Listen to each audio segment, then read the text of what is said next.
आज पांचजन्य परिवार कृतज्ञ है, अभिभूत है, बहुत उत्साहित है। हम राजनीति की बात करते हैं, हम विमर्श की बात करते हैं, हम तकनीक की बात करते हैं, हम खबरों की बात करते हैं, उसमें छल की बात करते हैं, फरेब की बात करते हैं। परंतु उसके साथ साथ हम उस भारत की परंपरा की भी बात करते हैं जिसकी विचार धारा, विचार गंगा सदियों से अजस्र है। और वो मन, जो मानव मन का कलुष है, उसे धो देती है। विचलन पैदा होता है, गड़बड़ियां आती हैं, परंतु उन विचारों का स्मरण कर हम पुनः तरोताजा होते हैं। आज हमारा सौभाग्य इसलिए भी है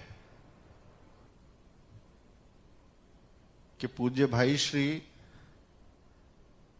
जिन्हें शिव चरित्र, श्री राम चरित्र, भागवत सबके की जो विचार गंगा है, उसमें लाखों लाख लोगों को बहुत अल्प समय में भी एक गहरी डुबकी दिलाकर कैसे वैचारिक तौर पर उसे पावन करना। लाखों लोगों का जीवन उससे परिवर्तित हुआ है, लाखों लोग आपसे जुड़े हुए हैं। पांचजन्य की आज ये विचार यात्रा का विशेष सत्र इसलिए है कि इस देश की स्वतंत्रता की जो यात्रा है, स्व की जो यात्रा है, पांचजन्य की स्थापना के बाद पांचजन्य की जो विचार यात्रा है, दोनों के ही 75 वर्ष हुए हैं। और उसी क्रम में हमारा एक कार्यक्रम है। आपसे प्रश्नोत्तर करूं, ऐसी इतनी मेरी न समझ है न धृष्टता कर सकता हूं, परंतु भारतीय संस्कृति के सूत्र आपके सानिध्य में, इस सभागार में, और डिजिटल परिवार जो हमारा 74 लाख लोगों का है, वहां तक पहुंचे और आगे हम उसे वितरित कर सकें, ऐसी मेरी अपेक्षा अवश्य है। मैं आपसे आग्रह करूंगा कि भारतीय संस्कृति के वो सूत्र जो वंशजों को आगे ले जाने हैं, पूर्वजों से मिले और वंशजों के जिम्मे एक बड़ी जिम्मेदारी है, उस जिम्मेदारी का भान कराएं, उन सूत्रों का स्मरण कराएं। हम ठीक कर रहे हैं ये तो बहुत कहते हैं, मगर हम ठीक से करते रहें, वो दृढ़ता हमें प्रदान करें। पूज्य भाई श्री।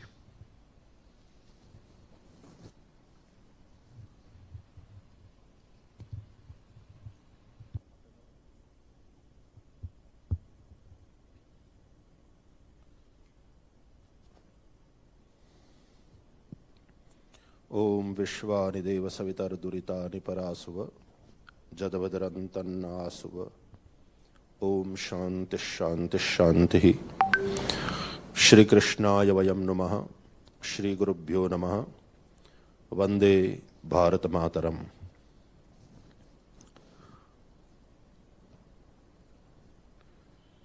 विचार से विश्व बनता है।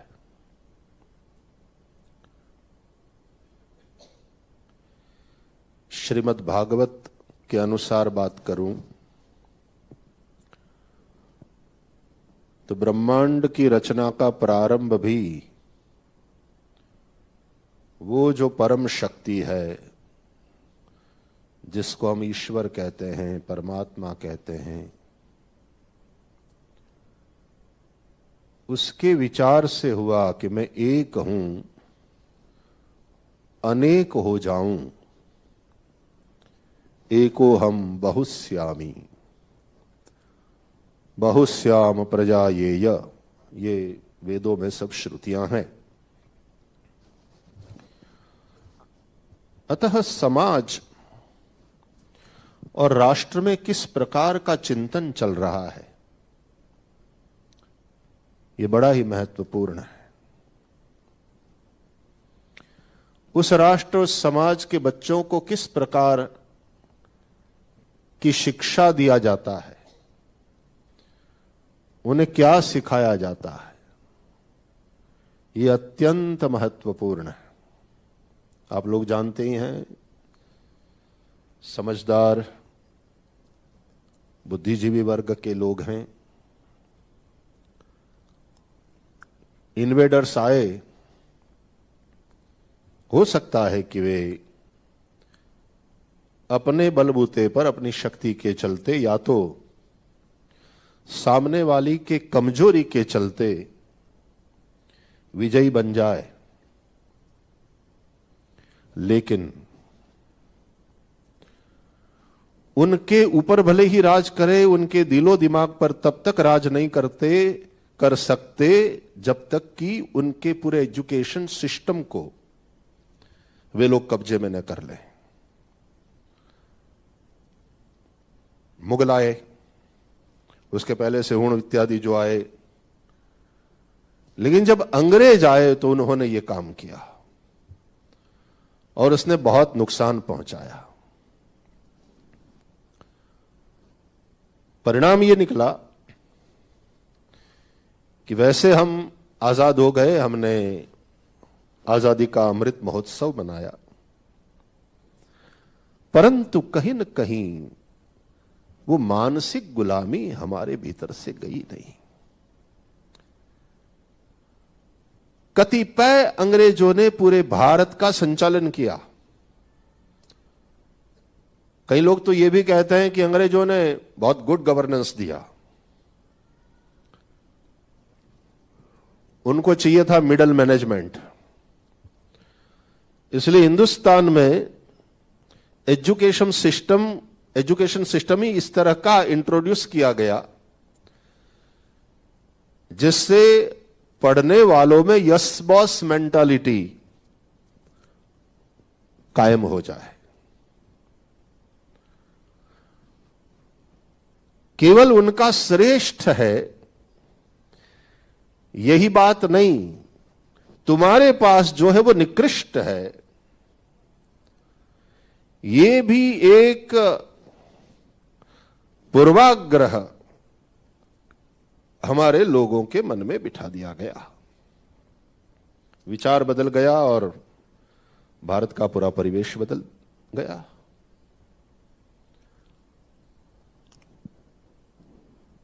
ये हम तो भागवत कथाकार हैं, तो जो कुछ कहूंगा स्वाभाविक रूप से भागवत जी का आश्रय करते हुए कहूंगा।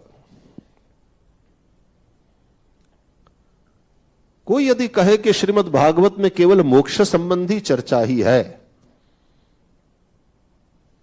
क्योंकि राजा परीक्षित को शाप हो गया तो सुखदेव जी ने आकर के राजा को मुक्ति दिलाने के लिए 7 दिन तक कथा सुनाया, तो वो लोग भागवत जी के साथ अन्याय कर रहे हैं।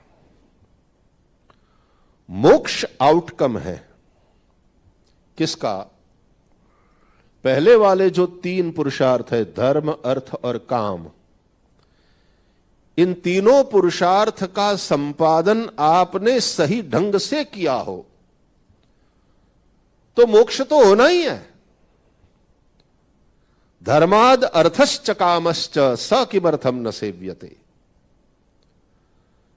धर्म पूर्वक संपादन किया हुआ अर्थ, धर्म पूर्वक संपादित किया हुआ काम पुरुषार्थ, अंत में अर्थ और धर्म दोनों के प्रति आपके मन में विरक्ति पैदा करेगा ही, यदि वो धर्म पूर्वक संपादन किया है। और तब एक समय आएगा कि आप कहेंगे संन्यस्तम मया। संन्यास का अर्थ होता है त्याग। तो ये जो धर्म की बात है, we are not talking about religious rituals. माननीय उच्च न्यायालय ने भी कहा Hinduism is a way of life. मुझे भागवत जी के आधार पर भी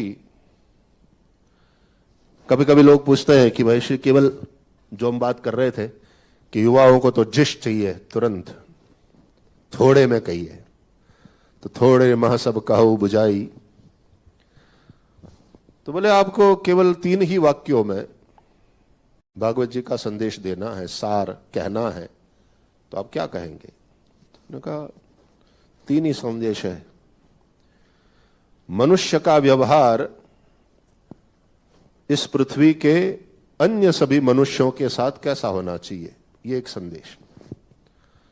दूसरा संदेश, मनुष्यों का व्यवहार, अब बहुवचन है, मनुष्यों का व्यवहार मनुष्येतर जो जीव सृष्टि है उसके साथ कैसा होना चाहिए। एंड थर्ड, मनुष्य का व्यवहार प्रकृति के साथ कैसा होना चाहिए।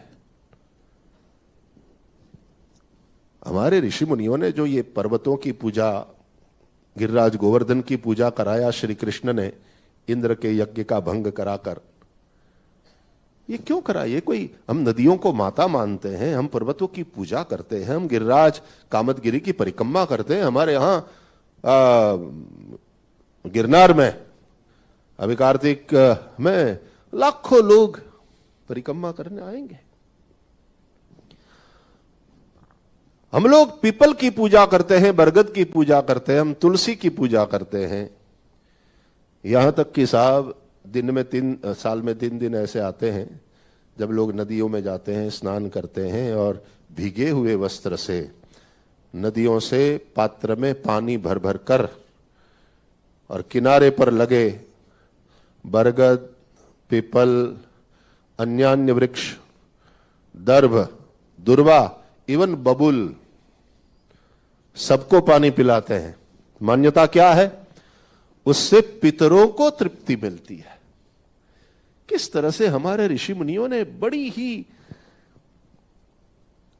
कलात्मक रीति से पर्यावरण के साथ हमारा संबंध स्थापित किया है। तो ये 3 ही संदेश है मूल। तो ये वाला जो धर्म है,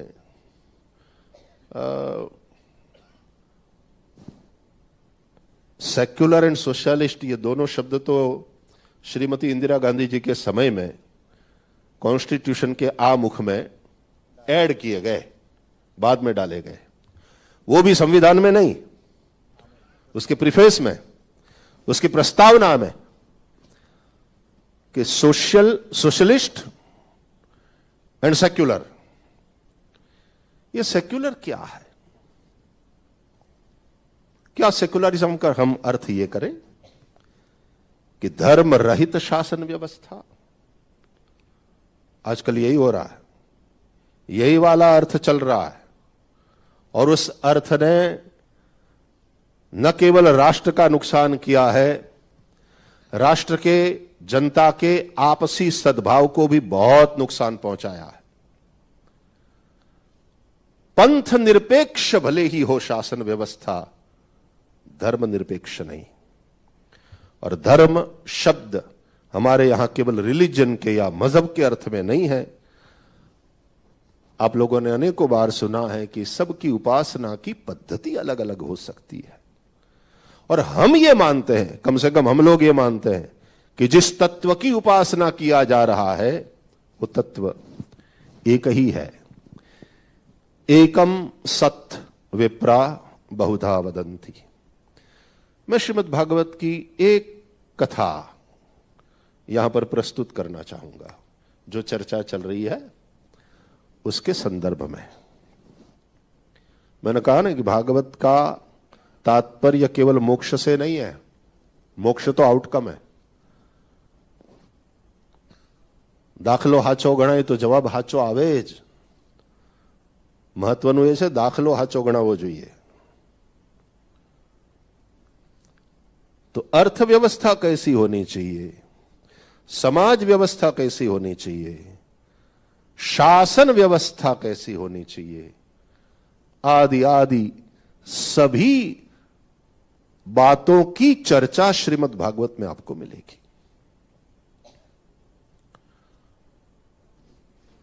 पृथु चरित्र श्रीमद् भागवत का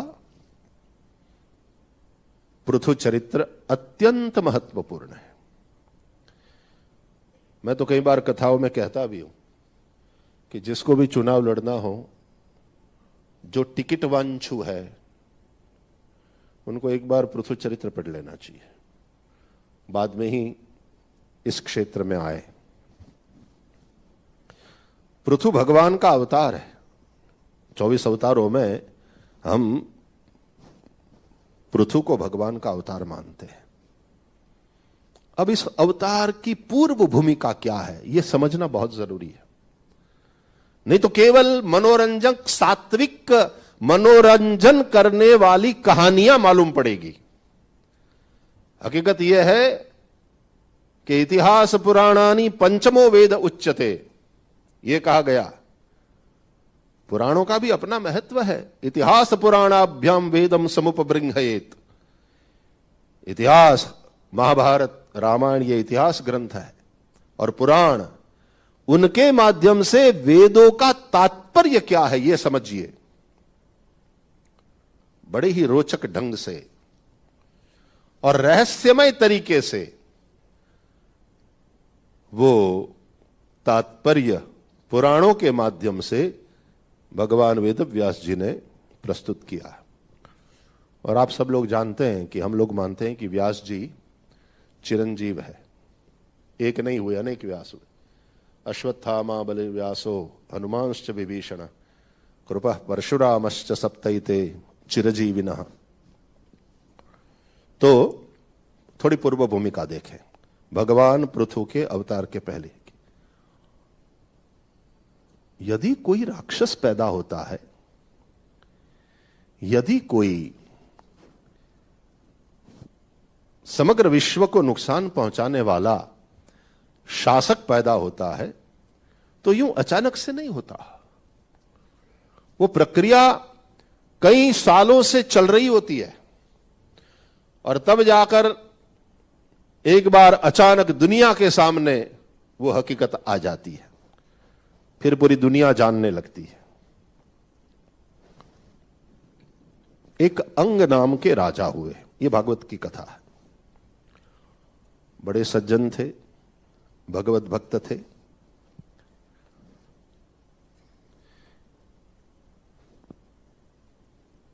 एक बार राजा अंग यज्ञ कर रहे थे। सबको यज्ञ करना चाहिए। अब यज्ञ is not only fire sacrifice. यज्ञ को हमारे शास्त्रों ने जिस तरह से परिभाषित किया है, इट्स वेरी इंटरेस्टिंग। कृष्ण कहते हैं यज्ञार्थात कर्मणोन्यत्र लोकोयम कर्म बंधनः तदर्थम कर्म कौन्तेय मुक्त संगः समाचर। हम सबका जीवन यज्ञमय होना चाहिए। देखो, व्यवसाय की दृष्टि से आप जो बिजनेस करते हैं उसमें आप प्रोप्राइटर हो सकते हो। जहां तक जिंदगी का सवाल है, नो वन इज प्रोप्राइटर। सबका काम चल रहा है पार्टनरशिप में। हां जी, मैं ये कपड़ा पहन करके बैठा हूं तो इसमें किसान का कहीं ना कहीं रोल है। बुनकर जिसने बुना है, दर्जी जिसने सिला है, मेरा लॉन्ड्री वाला जो धो करके इस्त्री करके मुझे देकर जाता है, ये कुर्सी जिस पर मैं बैठा हूं, ये जिस कारपेंटर ने बनाया है, जिस माइक्रोफोन के माध्यम से, जिस साउंड सिस्टम के माध्यम से मैं आप सभी से बतिया रहा हूं, इन सब का हमारी जिंदगी को और सुविधापूर्ण बनाने में सहयोग है। So we owe all of them, whatever we get, we are supposed to distribute that amongst all our, जो भी हमारे आसपास के लोग हैं, उन सब के बीच में वो डिस्ट्रीब्यूट होना चाहिए। So yajna is not only fire sacrifice, it is decentralization of wealth. Whatever you get, बांटो, सभी के साथ बांटो। क्योंकि आपकी तिजोरी में, आपकी जेब में, आपके बटुए में आने वाला हर रुपया किसी दूसरे की जेब से आया है। यदि समाज न होता, आप व्यवसाय करते कैसे, कमाते क्या? इसलिए मैं हमेशा कहा करता हूं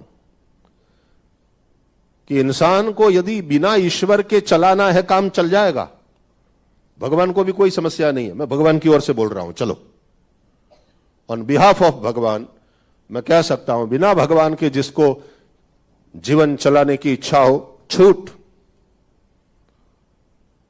लेकिन इंसान को बिना इंसान के नहीं चलेगा, बिना भगवान के चल सकता है। देयर आर मैनी रिलीजन्स जिसमें ईश्वर का कोई कॉन्सेप्ट ही नहीं है। बुद्धिज्म में कहां ईश्वर है? जैनिज्म में आत्मा है, ईश्वर कहां है? लेकिन इंसान को सबसे जरूरत है इंसान की, और इसलिए इंसान का व्यवहार इंसानों के साथ, इंसान का व्यवहार मानवेतर जीव सृष्टि के साथ, इंसान का व्यवहार प्रकृति के साथ कैसा होना चाहिए, ये बात सिखाने के लिए ये लंबी चौड़ी कथा भागवत की 18,000 श्लोकों में। And that's why I take it not as a religious activity, it's a media for mass education for me. हमारी क्लास में 500 से लेकर 5,000 से लेकर 50,000 लोग बैठे होते हैं, और एक एक पीरियड 3.5-4 घंटा तक लगातार चलता है, और लोग बैठे रहते हैं। कोई जबरदस्ती नहीं, लेकिन लोग समय पे आ जाते हैं, बैठे रहते हैं, ध्यान से सुनते हैं। उसका एक प्रभाव, बिकॉज हम जो देखते हैं, हम जो सुनते हैं, उससे हमारा मन बनता है, वैसा हमारा मन बनता है। इसलिए वेद कहते हैं भद्रं कर्णे भी शृणुयाम देवा भद्रम पश्येमाक्षभिर्यजत्राः। तो अंग राजा यज्ञ कर रहे थे। राजा का यज्ञ क्या है? राष्ट्र का डेवलपमेंट, राजा का यज्ञ। एक बार माननीय नरेंद्र भाई जब यहाँ के सीएम थे, मैं कहा वो सद्भाव सम्मेलन कर रहे थे ना, तो लास्ट था अंबाजी में। तो मैं 1-2 बार मुझे निमंत्रित किया गया, लेकिन मैं पहुंच नहीं पाया था। लेकिन फिर जब लास्ट था तो मुझे कहा गया कि अब तो ये लास्ट है, अब तो पहुंचिए, और मैं पहुंचा था। तो वहां मैंने कहा था कि राजा के 5 यज्ञ है, ये शास्त्रोक्त बात है। वो उस विषय में नहीं जाऊंगा, लेकिन पंचयज्ञ राजा को नित्य करना चाहिए। तो राजा अंग यज्ञ कर रहे थे। कहते हैं कि उस यज्ञ में ब्राह्मणों ने देवताओं को बुलाया। अब देवता यानी केवल आकाश में स्वर्ग में रहने वाले, इतना ही आप सीमित अर्थ मत लीजिएगा। दिव्यति इति देवा, जो प्रकाशमान हो रहे हैं, जिनकी एक प्रसिद्धि है, जिनका समाज में एक नाम है, जिनका कुछ कंट्रीब्यूशन है राष्ट्र को, जिनको सरकार भी पद्मश्री, पद्म भूषण, पद्म विभूषण इत्यादि से पूजा करती है।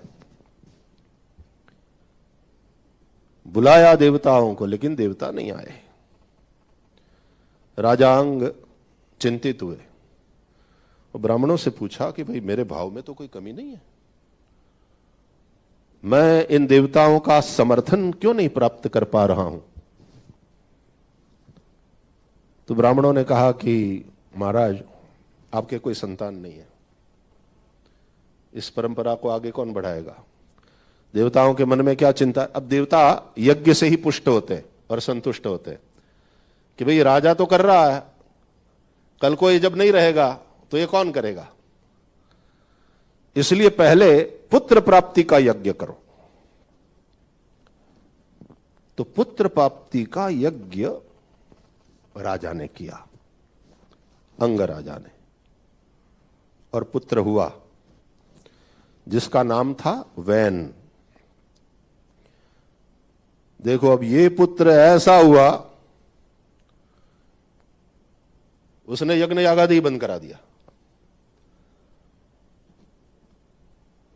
वैन बचपन से इतना दुष्ट था, लोगों के बच्चों को उठा उठाकर कुएं में डाल देता। बहुत दुखी हुए जब अपने बेटे से, तो राजा अंग सब कुछ छोड़कर वन में चले गए। अब राष्ट्र बिना राजा के, बिना सरकार के, बिना मुखिया के नहीं रहना चाहिए। तो वैन दुष्ट था, फिर भी ऋषियों ने मिलकर के वैन को राजगादी पर बिठाया। यह कथा है कि सुधरेगा जैसे ही जिम्मेदारी आएगी। નથી ઘણા પરણાવી દેતા, આમ ન કમાતો હોય કે 20 નોરાળી વળગશે તો આ ફળો કમાવા માંડશે। તોફાની છોકરાને મોનિટર બનાવી નાખે ક્લાસમાં, એના જેવું वैन को राजा बना दिया गया। और हकीकत में वैन था बड़ा उग्र दंड देने वाला। उसने लॉ एंड ऑर्डर इतना बढ़िया से मेंटेन किया,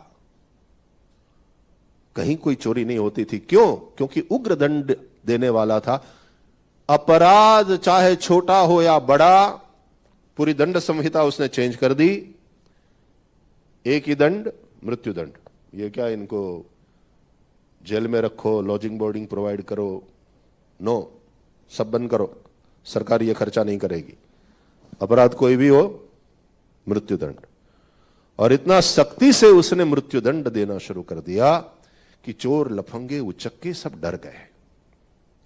जो विषयी कक्षा के जीव होते हैं उनको दंड देने के लिए ही राजा हाथ में दंड धारण करता है, ताकि उद्दंडों को वो ठीक करे। और जैसा मैंने अभी अभी बताया था, राजा के पंच यज्ञ, उसमें ये पहला यज्ञ है दुष्टस्य दंड, फिर सुजनस्य पूजा, फिर तीसरा न्याय्येन कोशस्य च संप्रवृद्धि, चौथा अपक्षपालोर्थिषु, और पांचवा राष्ट्र रक्षा।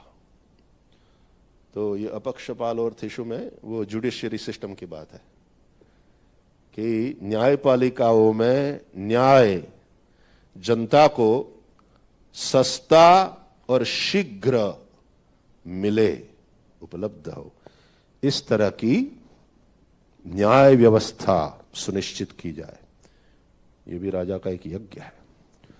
तो रोज सुबह उठ करके जैसे आप लोग ब्रह्म का चिंतन करते हो, उस प्रकार राजा को ये चिंतन करना चाहिए कि कहां कहां अभी लोग, दुष्ट लोग हैं जो लॉ एंड ऑर्डर को डिस्टर्ब कर रहे हैं, समाज की शांति को बिगाड़ रहे हैं, उसको कैसे कंट्रोल किया जाए, उनको कैसे दंड दिया जाए।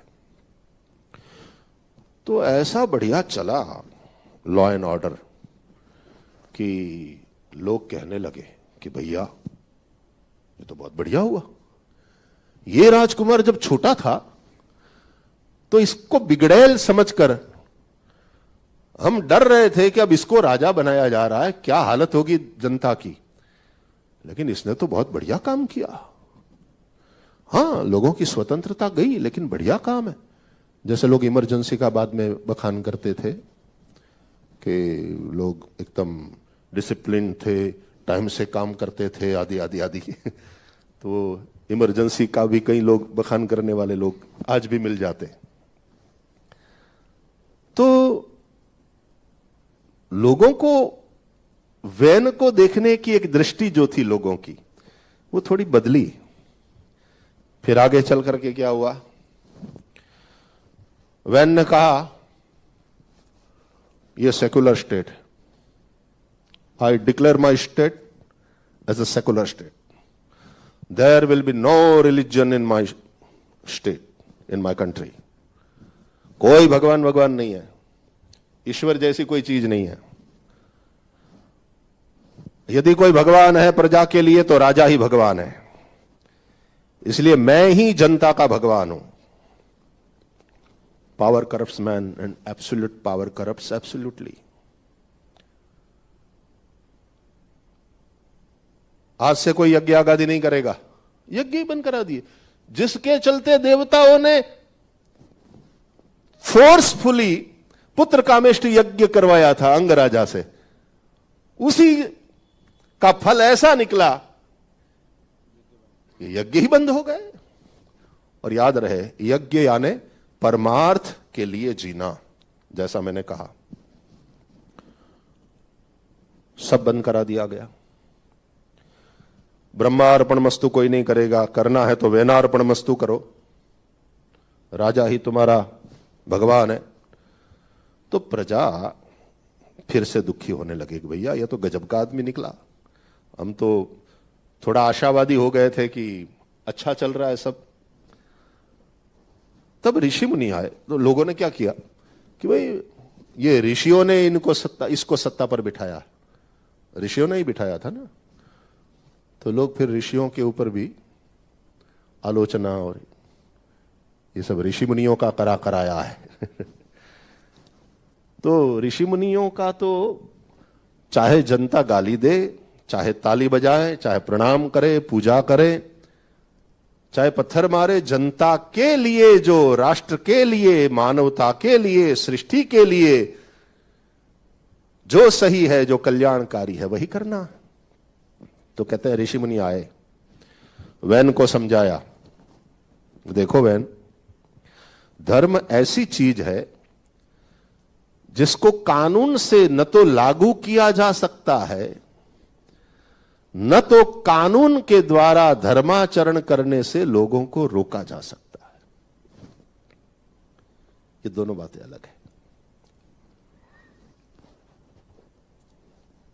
एक छोटी बात बताऊं, आप लोगों को आनंद आएगा। एक इसी तरह का राजा था और उसने अपने राज्य में कानून बना दिया कि सब लोग सत्य ही बोलेंगे, जो भी झूठ बोलेगा उसको शूली पर लटका दिया जाएगा। इतना सत्यवादी और सत्य प्रेमी राजा, और सख्त कानून बनाया। और कईयों को, झूठ बोलने वाले को, थोड़ा सा भी झूठ शूली पर चढ़ा देते थे। तो उसके जो मंत्री महोदय थे वो बड़े मजे हुए, ठहरे हुए, बड़े ज्ञानी थे। राजा को समझाया कि महाराज ये ज्यादती हो रही है, इस तरह से सत्य के प्रति अनुराग नहीं कराया जा सकता। लोगों का सत्य के प्रति अनुराग हो, इस तरह से करिए।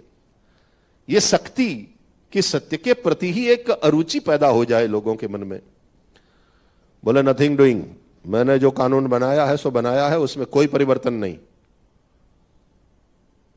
तो मंत्री जी ने सोचा कि कुछ करना पड़ेगा। एक बार राजा बैठे थे, मंत्री जी आए अभिवादन करके और फिर जाने लगे। तो राजा ने कहा कि कहां चल दिया आप? बोले महाराज शूली पर चढ़ने। शूली पर चढ़ने? आप क्यों शूली पर चढ़ोगे?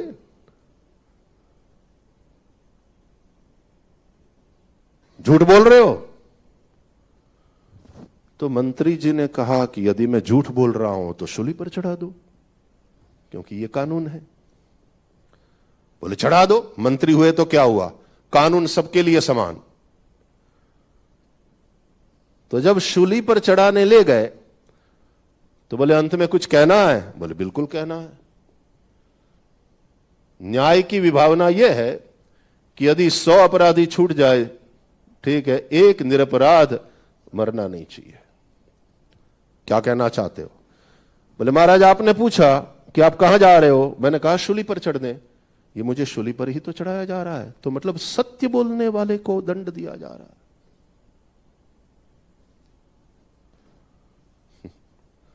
बात तो सही है।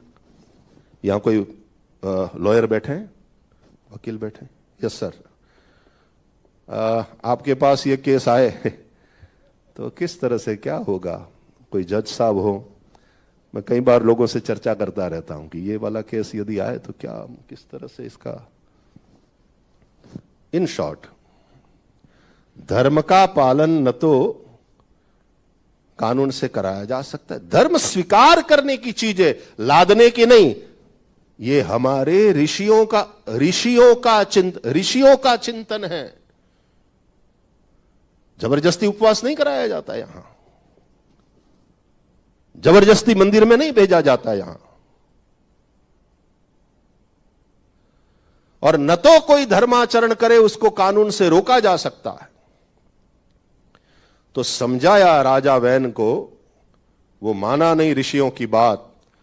तो कथा है भागवत में कि हुंकार किया ऋषियों ने, वैन समाप्त। ये हुंकार क्या है? ये मंत्र की शक्ति एक होती है, ये तो ठीक है, लेकिन ये उपनिषद, ये पुराणों की भाषा है। प्रजा के अस्मिता को, प्रजा की शक्ति को जागृत किया। और जब वो शक्ति जागृत होती है तो कोई कितना ही बड़ा डिक्टेटर क्यों ना हो, वो खत्म होता है। वैसे लिखा यह है कि वैन मर गया और वैन के शव को वैन की माता सुनीता ने तेल की नौका में सुरक्षित रखा। ऐसे लोग सत्ता से जैसे ही बेदखल कर दिए जाते हैं, ये उनकी मृत्यु ही है। तब कहीं ना कहीं मां का स्नेह, तेल मतलब स्नेह, संस्कृत में तेल को स्नेह कहते हैं, इसलिए मालिश को, ऑयल मसाज को भी स्नेहन कहा जाता है। तो मां के स्नेह ने सुरक्षित रखा। राज्य बिना राजा का अगेन हो गया। फिर से चोर लफंगे उपद्रव करने लगे। अगेन पब्लिक, ये ऋषि मुनि, ये कथावाचक अरे कैसा है भी था, लेकिन वैन के राज्य में लॉ एंड ऑर्डर तो मेंटेन हो रहा था। हम दरवाजा खुला रख करके चले जाते थे यात्रा करने, कोई चोरी करने की हिम्मत। आज तो बीच बाजार में नहीं निकल सकते आप, शहर में। फिर से ऋषि मुनि आते हैं, कहते हैं वैन के शव, अब ध्यान से सुनिएगा, वैन के शव को तेल की नौका से बाहर निकाला जाता है। वैन के शव का मंथन किया जाता है। ये मंथन और मंत्रणा दोनों को आप साथ लीजिएगा। उसमें वैन के दोष जो है वो निकल जाते हैं। हर जिसको तुम बुरा आदमी कहते हो उसमें भी कहीं ना कोई अच्छाई छुपी रहती है। और जिसकी तुम पूजा कर रहे हो उस देव समान आदमी में भी एकाध दोष मिल ही जाएगा। इस सृष्टि में कोई पूर्ण नहीं है, क्योंकि दुनिया बनी ही द्वैत से है। किसी में दोष ज्यादा और किसी में गुण ज्यादा। वैन का दोष निकल गया। अब ध्यान से सुने, फिर वैन के दाहिनी भुजा का मंथन किया ऋषियों ने। ब्राह्मण चाहिए होता तो मस्तक का मंथन करते, वैश्य चाहिए होता तो उरु का मंथन करते, सेवक चाहिए होता चरण का मंथन करते, लेकिन शासक चाहिए था इसलिए भुजा का मंथन किया। लेकिन भुजा भी दाहिनी। दाहिनी भुजा क्यों? क्योंकि दक्षिणपंथी सरकार चाहिए थी, सेकुलर नहीं, धर्म रहित शासन व्यवस्था नहीं, लेकिन एक ऐसी शासन व्यवस्था जो पंथ निरपेक्ष निश्चित रूप से हो, कोई बात नहीं, लेकिन धर्म निरपेक्ष न हो। क्योंकि शासन व्यवस्था में, राजनीति में यदि धर्म न रहा तो राजनीति सिवाय कूड़ा करकट के कुछ नहीं रह जाएगी। और जिस दिन धर्म में राजनीति घुसी, धर्म बिना नुकसान के वो धर्म नहीं बच पाएगा। अतः एक मर्यादा जो ऋषियों ने बताया है वो निश्चित करना पड़ेगा। हमारी इस वाली एजुकेशन सिस्टम पर प्रहार किया गया, आघात पहुंचाया गया अंग्रेजों के द्वारा, और उस नुकसान से आजादी के अमृत महोत्सव को हम मना रहे हैं, फिर भी हम पूरे उबर नहीं पा रहे हैं। हमारे आदरणीय प्रधानमंत्री जी नई शिक्षा नीति लाने और लागू करने की तैयारी में है। वी होप कि भारत को भारत बनाने वाली, भारतीयों को भारतीय होने का गौरव जगाने वाली और भारतीयों की जो विश्व बंधुत्व की भावना है उससे न केवल भारतीयों को, पूरे विश्व को परिचित करने वाली ये एजुकेशन सिस्टम हम फिर से लाएं और वसुधैव कुटुंबकम की भावना चरितार्थ करें। और इस अर्थ में भारत को पुनः विश्व गुरु, हमें कोई गुरु बनने की बहुत ये ललक है ऐसा नहीं, लेकिन इस रूप में हम सेवा कर सकते हैं, विश्व का मार्गदर्शन कर सकते हैं, विश्व के लोगों को एक दृष्टि दे सकते हैं ताकि विश्व मानवता का कल्याण हो। धन्यवाद।